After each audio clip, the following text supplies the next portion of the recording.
What up, guys? That Comic Awesome here, doing another review, doing Invincible Iron Man number 597. So we are kind of coming into the end of Brian Michael Bendis's run for Iron Man, and I'm excited. I am interested to see what Dan Slott will do with this, because it's getting stale. And honestly, like, this book has probably, almost as many personalities as Moon Knight himself. You kind of are still splitting the book between Doom and Riri Williams, so there's a bit of a disjointed disconnect going on. But I actually didn't mind a little bit of this. And it was one of those issues where the part that I thought was going to be really good ended up being really bad. And the part that I thought was going to be really bad ended up not being so bad. So it kind of evened out in the wash. But I just want Iron Man back. Is that so wrong? Anyway, I want Iron Man back, and I want Doom Iron Man to get his own series again, and I want Chip Zdarsky writing it, because Bendis' Doom, and I will show you, is a chump. Like, in this issue, he chumps it up big time. So you get kind of the catch-up page that they've been doing, where it's more like somebody having a conversation with themselves, giving the catch-up, and this is Mary Jane. But this is hilarious. So she says, "I'm Mary Jane Watson, Tony Stark's executive assistant, secretary." So she just admitted right there that all she is an assistant.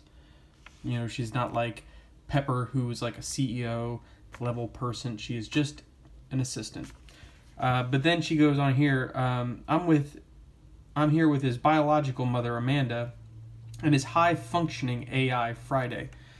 When you say high-functioning like that, AI is not what I'm thinking is going to be following that. Like, and again, this may be me being insensitive, but when you say high-functioning, I think like Down syndrome.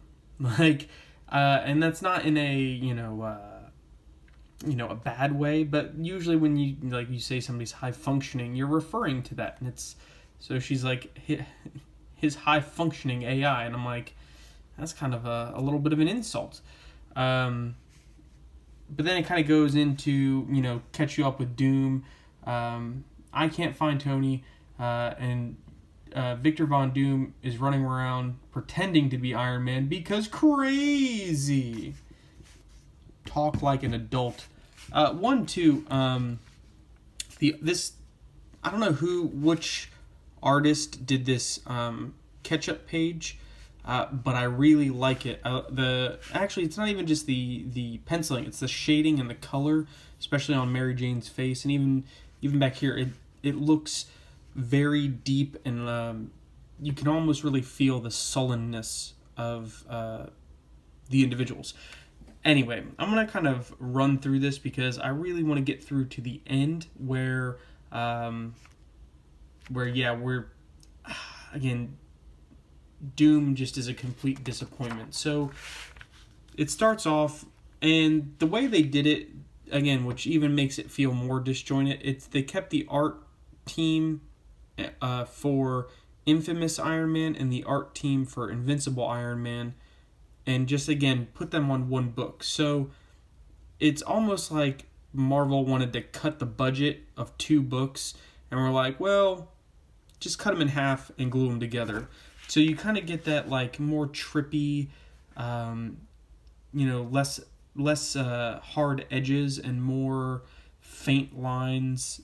But Doom visits his mom's grave, and he says, "You ruined me. You made me this. No one will see me anything but what you made. No one sees me. Only Reed. Only Reed did." And so it kind of goes to show, it's like, you made me the villain, which, I mean, mommy issues, right? So then he burns it, and then I get that this is the reflection of like the fire coming off of the ground. But this reminded me of a Dark Helmet from Star Wars. And just like the way this looks like a big helmet and like the face thing. But anyway, so he kind of flies away and we cut to, I'm actually surprised I'm going to say this, the interesting part of the story. So Riri has decided to go back to MIT that she was kicked out of. She still has some flying boots. She doesn't have full armor, but I guess she built that, and it's not, Stark's tech or whatever. So the dean kind of comes to her groveling, but not groveling in like a, oh my gosh, he's like, look, like an adult, he says, look, I made a mistake. This is MIT. I shouldn't have been restricting you and being mad that you couldn't, fit into our box. But instead, I should have let you create your own box to kind of live in, and she's kind of the whole time just not even really processing or taking it in. He's like, you need to, the days of me standing in your way are over. He's like, welcome to MIT.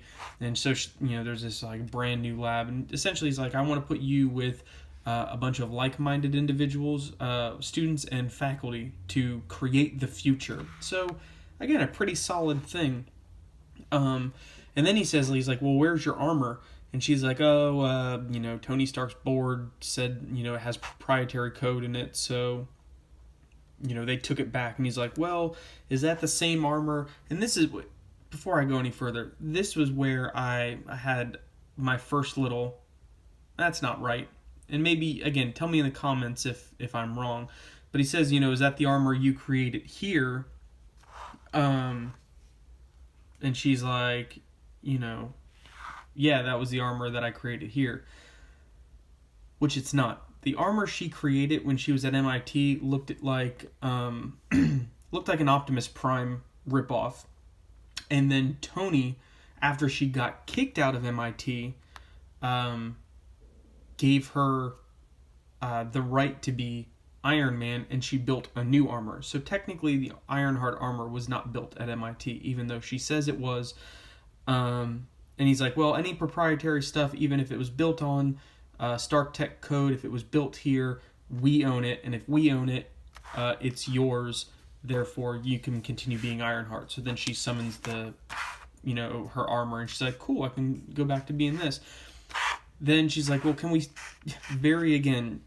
You're in this a once in a lifetime opportunity. And she's like, is it too much trouble to have everyone stop what they're doing and help me find Tony Stark?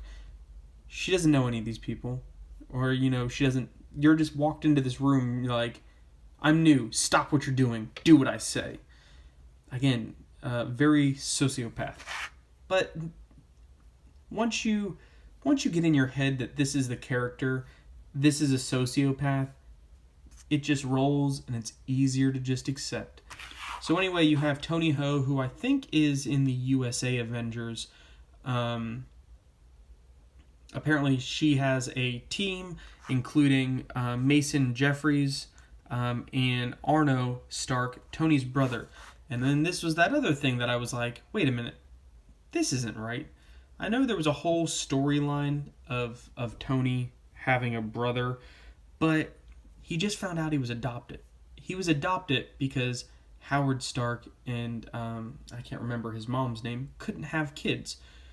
So they adopted Tony from an orphanage and raised him as their own. So then where does Arno come from?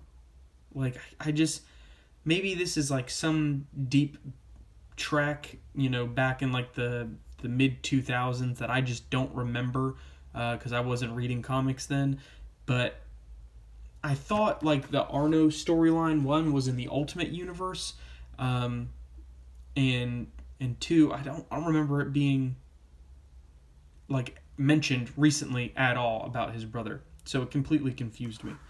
But they're still looking, of course, like Tony Ho has to say, like, my dad helped build the original Iron Man armor. So they're looking for Iron Man as well.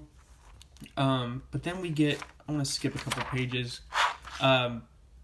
the Wrecking Crew want to essentially steal all of Doom's tech and stuff and all the treasures he has hidden in his Latveria castle. So they go.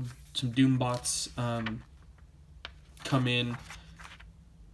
Of course, Doom shows up, and they're like, he's like, you keep calling me Dr. Doom. He's like, I am Iron Man, which I want to say this is the first time he really was like, I am Iron Man. I'm not Doom.